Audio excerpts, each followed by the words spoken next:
Nuggets changes incoming? Is Jokic calling out the front office? Let's discuss the prime of our MVP and how he needs to throw his weight around more today on Nuggets Digest.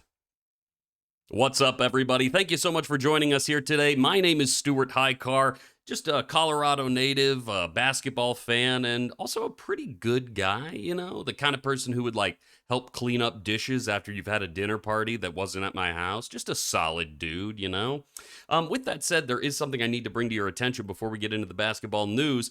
Did you know only about 6% of you are actually subscribed to this channel, which means that almost 94% of you are missing out on the best gosh darn basketball analysis this side of the continental divide. So if you like what we do here at Nuggets Digest, hit that subscribe and like button to stay up to date with your favorite Mile High team. Alrighty, what are we talking about today? Well, obviously, it's the offseason. Nuggets are out of the playoffs, which means we need to start thinking about making moves. And while we don't have a new general manager since the firing of Calvin Booth just before the playoffs, we can start, I think, to say, a couple of wishful thinking statements and a couple of different trade opportunities that I think could really help us out. We can examine them and hopefully, with all of our power, bring them to fruition. So what are we talking about today? Specifically, this article right here from Mike Kisla.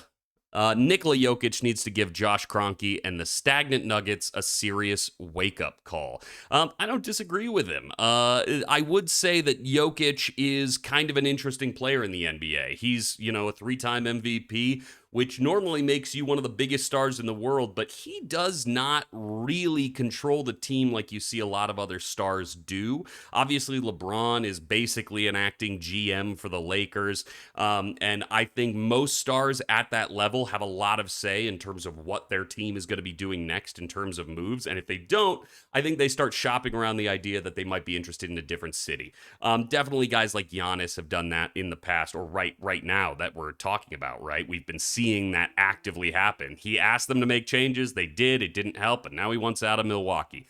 I think this is a similar situation with hopefully a better outcome where I think that Jokic is a loyal dude. He really loves the Nuggets, and I think he really loves the organization and the way it's treated him and respected him. But I also think he is not always the number one guy to step up and claim, hey, I should be in charge of everything, which is kind of in one way crazy because, how does this guy not have a bigger ego? If you look at that MVP race from this year, I mean, Jokic was beating Shea in so many categories and was in the top 3 of most of these categories as a singular player, which is such an unbelievable stat that it, in some ways, you'd think it would carry a lot more weight when it comes to the management of the team. And in our last offseason, we actually did see Jokic throw his weight around a little bit in him requesting our pickup of Russell Westbrook in free agency. Now, that was one that everybody questioned at the time, but I think when you saw them working on court, I think a lot of people figured out that, what Jokic was seeing in Westbrook and what he wanted to play with Westbrook wasn't what you had been seeing with the Clippers and Lakers with Westbrook. It was Westbrook's old game. It was a lot of cuts, small passes inside, a lot of energy, a lot of high energy movement up and down the court, playing all 96 feet.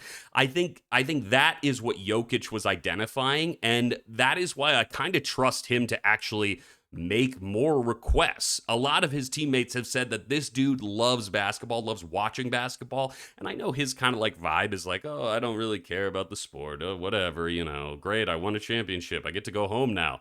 That's sort of overplayed, I think, a little bit. I just don't think he loves media attention, but I think this guy is a basketball freak, according to what other folks on the team say, and I think he knows who in the league he's interested in picking up. And let's just say it right now, we obviously need to pick someone up.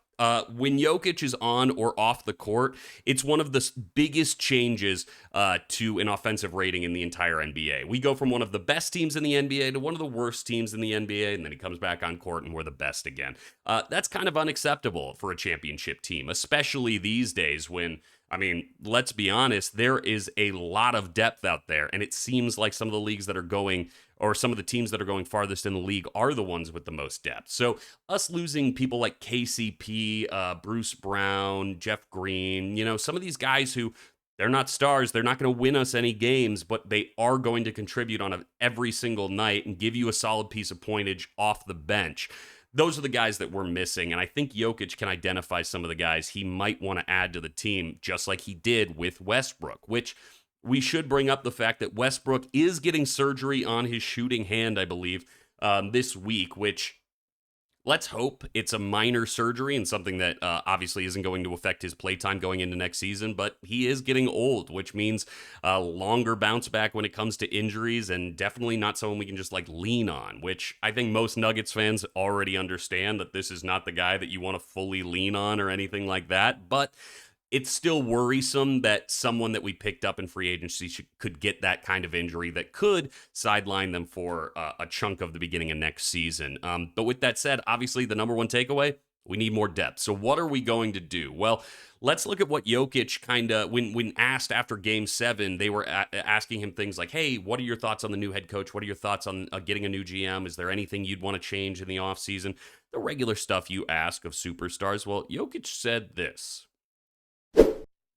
That's above my pay grade, which is classic Jokic, just trying to, hey, I don't really want to interview people. I don't want to make headlines right now. I'm not trying to get, some clickable BS for you to print in your magazine. He just moved on. But I think Josh Kroenke, interim president and of the Nuggets, had an interesting angle on it, which is considering what Jokic makes, it's not above his pay grade. And he's right. Jokic is making over $50 million a year with the Nuggets, and also, because of his, the one thing that everyone describes Jokic as, he is an incredibly high basketball IQ player. He's a really smart guy who reads the game very well. It's not athleticism, it's smarts.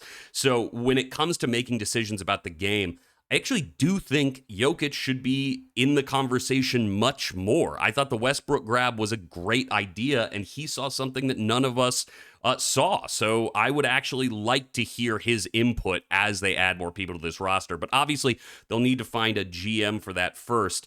But Jokic, after Game 7 of the playoffs, actually had a few statements that felt GM-ish, things like this. We definitely need to figure out a way to get more depth. It seems like the teams that have longer rotations, the longer benches, are the ones who are winning. Indiana, OKC, Minnesota. And he's 100% right if you ask me.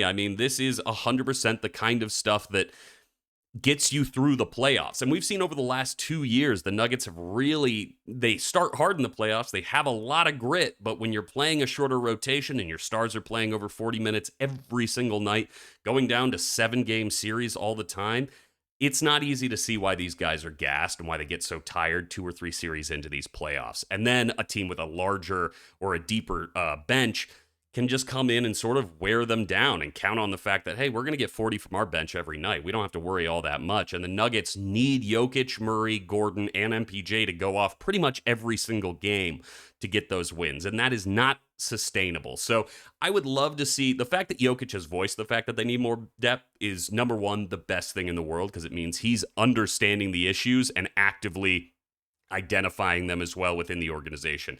And I think the fact that Josh Kroenke already speaks about him in a way where it's like, we actually want to take his opinion into context, and we want to think about it, and we want to use his opinions when making our decisions.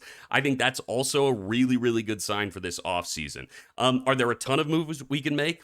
No, but there is a lot of free agency talent coming out with smaller contracts this year, this offseason. And I do think just because of how good Jokic is and the floor he rises for everyone else on the team, he makes everyone so much better. And that's part of the reason after that championship run, so many guys got great contracts, is because Jokic makes other players' floor much, much higher. They look better. They're going to get a bigger contract. And I think you're actually going to see some folks coming to Denver who might take a smaller contract than you might assume, just for the opportunity to get to play with someone who is a guaranteed playoff riser and a guy who's going to get you pretty deep into the playoffs, even with a terrible team. We saw that with a few of those years where Jamal Murray was injured. So the question right now is, I think Jokic needs to essentially, is he going to leave Denver? No. No one thinks he's going to leave Denver. But does he have to slightly threaten the idea of it to make this team move forward on bench depth?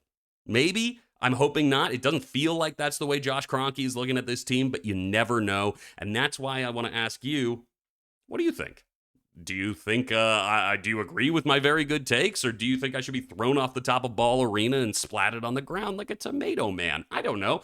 Either way is totally fine. Just join the community and hit a comment down below, hit that like button, and let us know what you think we should be doing in the offseason and if Nikola Jokic is the key to that success. My name is Stuart Hicar, and this has been another perfect video. Wow, I'm just like crushing it. What a streak. And until next time, go Nugs.